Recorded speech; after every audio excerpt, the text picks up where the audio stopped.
everybody and welcome to CFC Fan TV. This is the fans Q&A. We are outside the beautiful Stamford Bridge, the best place in the world. Yeah, it doesn't seem so beautiful at the It minute, is, so okay. it's a little bit yeah, drizzly. alright, it's raining, but it doesn't matter. No? What's the song? You're looking very summery. Oh yeah, There is sun through the sun and rain. Exactly, Charles, so get Yeah. with it please. Yeah, I am looking a bit summery. I've just had a Nice. spray tan as well, so that's about to go I apeshit. thought that was all natural. Yeah, it's nothing, I'm sure many of my haters will tell you there's nothing natural about myself these days.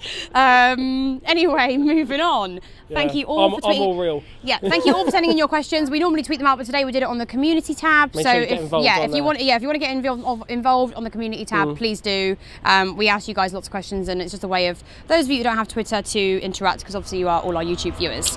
Right, should we get straight into it then? Is that my boat's gone past? Yeah, yeah. Why do they do that? Okay, so what are your guys' Instagrams? So they should be on the screen throughout this video. So if you want to Instagram us or tweet us, then she's got a lot more followers than me for some reason. You've got a decent amount though, Charles. Yeah, because you know. Yeah, you got a decent amount. Okay, let's get into it, shall we? Okay, so No Donis, hello No, says, do you think Kepa will have a great season? By the way, love you, Sophie. Love you too, babe. Yes, I do. I hope so. Certainly. I mean, look, there's a lot of. I won't say pressure, because I think everyone understands that he's a young keeper and it's an investment. It's an investment, and even Sarri in his opening press conference said, you know, he's not at the same level that Courtois is, because Courtois is established and Kepa. I mean, Courtois has 4 years Premier League experience. Yeah, so. yeah, precisely. Sorry, stepped on your foot there.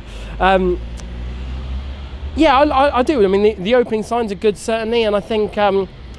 People that watched him in Spain have been very, very positive. Real Madrid wanted him in January. He was going to sign for them in January before he signed a new deal, and so I mean, Real Madrid actually wanted him, not instead of Courtois, but he was an option for them as well as Courtois. It's clear to me that he's going to be one of Europe's kind of premier keepers over the next few years. So I'm pleased to have him in the club, and I'm looking forward to seeing him play more. Fab. Little Legs Lewis, hello. I love that. Says, what do you That's think? Rory, isn't it? No, I don't, probably, yeah. What do you think our strongest starting 11 will be this season? Me and Charlie have actually done a video on that. Yeah, that went live yesterday, so please do go check and it get out. Involved. Yeah, it's actually a very good video. It's quite a long video if as you well. say so yourself. It's very I good. thought it was very good, yeah. Some funny moments in it as well. Me and Charlie couldn't stop laughing. Okay, Andrew Hayes, hey Andrew, says, will Drinkwater leave on loan, and who else will leave? Good question. A lot of fans will know this. Yeah, I don't think Drinkwater will leave on loan now. I think he obviously had the opportunity to leave, but to an English club. I can't see Drinkwater going abroad. Obviously the English window shut on the 9th, was it? You can still sell players to European teams or the Championship. Clearly Drinkwater's a level above the Championship by quite a long way, and I can't see him going abroad. So I think a midfielder will go out, but I think it'll be Bakayoko to AC Milan. I think Drinkwater had the opportunity to and chose not to, and chose to fight for his place rather than go to a kind of a lesser. It's going to be very tough this season. Lesser or an Everton. It will be tough, Soph, but he'll get some game time. But I just think a player of his quality probably wants to play a bit more. But by the time we hit October, November, we're going to be playing 2 games a week, no problem. Yeah. You know, it's going to be Europa League, Premier League, League Cup, Premier League. You know, and we're going to need him. He's obviously he's one of those that gets kind of slagged off on Twitter quite a lot. And is he the ideal midfielder for Chelsea?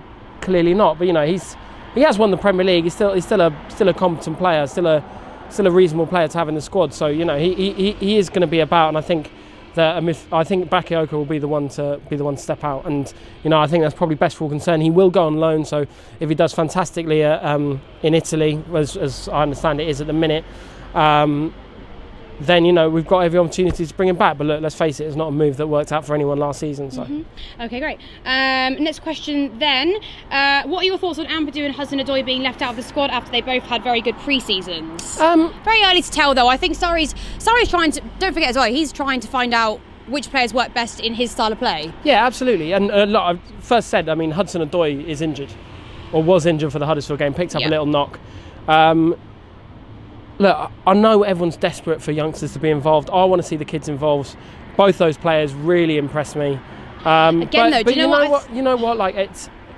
I think it's really one of those things with the youngsters where to get their place in the Chelsea team. I mean, I think Christensen came in because we didn't really have many others, and he earned his place. Same with Zuma, he earned his place. I think that they're going to have to basically just take their chances whenever they get them and make sure they beyond impress. Of course, and which isn't fair, and they both have, particularly, I'm talking about competitive games here, particularly Ampadu. Obviously, every time he's played competitive football for Chelsea, I think it's been wonderful. But you know what? I mean, I know it's frustrating when they don't get a chance, but you know, this is top level football.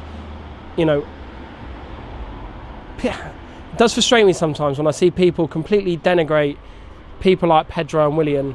You know, when you achieve the things that they've achieved in the game. Yeah. You know, playing an 18-year-old kid every week in their place is not the move. No. It definitely isn't the move, because inevitably at some point they go through a little dodgy spell like Christians did last year, and it's not ideal for their development. And I do think they'll both be heavily involved this year. Loftus-Cheek as well, even if that's not, you know, starting every game, which, you know, frankly I don't think is the right move for Chelsea at this point. It's more getting them involved in games where maybe the stakes aren't as high, and you know, bringing them into the fold maybe from the bench. You know, there's a lot of good players at Chelsea.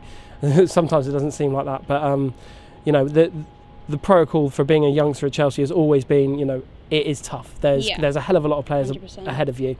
And I've got the utmost confidence that both those will be heavily featured this season. Okay, and just following on another Hudson-Odoi question. Yeah. Do you fancy Hazard at false nine with Willian and Hudson-Odoi on the wings?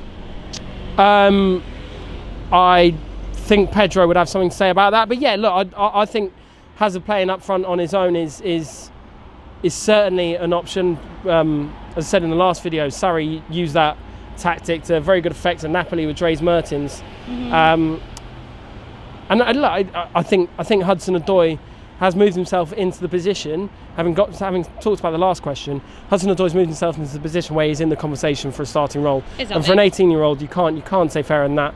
But yeah, I can see that formation, or Hazard playing up front, certainly. Exactly. Okay, a couple more questions then.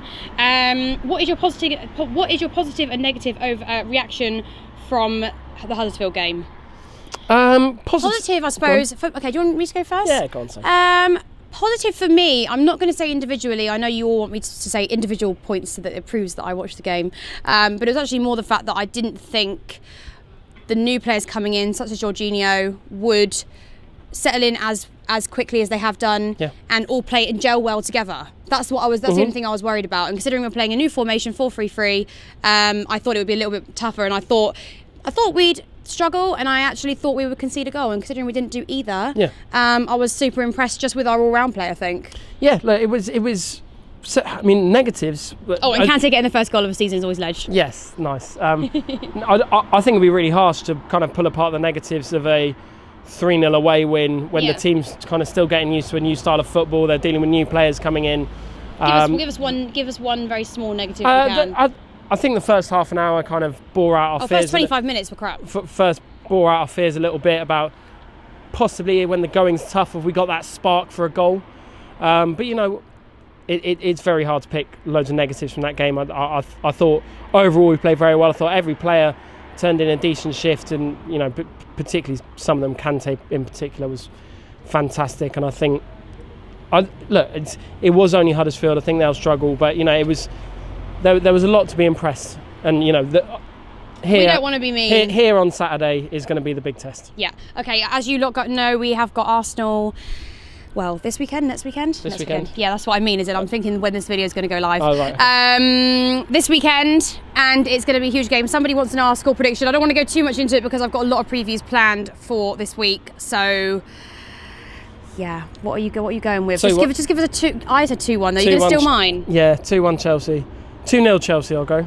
I might even go 2-0 now, you know. You know, they're I think we've got a stronger team. I think we've made stronger signings. Yeah. The thing that they've got is they brought their manager in early doors. Unai Emery, obviously, it's the first time we've played an Arsenal team without Arsene Wenger in charge. And we haven't won a game in 11 games, something stupid? It was tough work against Arsenal under Conte, to be honest, apart from the one here where Hazard dribbled past their old team. I think, full disclaimer, this is before the Arsenal-Man City game. where we'll get a jump on where they are as a team. But they've had all summer to work with their new players. They didn't have many players go that far in the World Cup. So I think preparation-wise, they're a little bit ahead of us. Talent-wise, maybe not. And I think Sarri will be desperate to get his campaign at Stamford Bridge 100%. off to a win. And so, yeah, I'm going 2-1 Chelsea. All right, me too. Okay, guys, comment below. Any other questions, please tweet them in or community tab them in. Can I say that? Community tab them in. Please write them on the community tab, yeah. For next week's fans Q&A, this is for Yes. Charles. Hopefully we'll be talking about a 2-1 win over Arsenal, or 2-0 win over Arsenal anyway. Well, any win over Arsenal. Any win over Arsenal will be good. It's been a bit of a while, to be honest. We've got to stop making a habit of losing against our North London rivals. Anyway, comment below, and if you like this video, please click the subscribe button. Yeah, see you weekend. Can't Chelsea.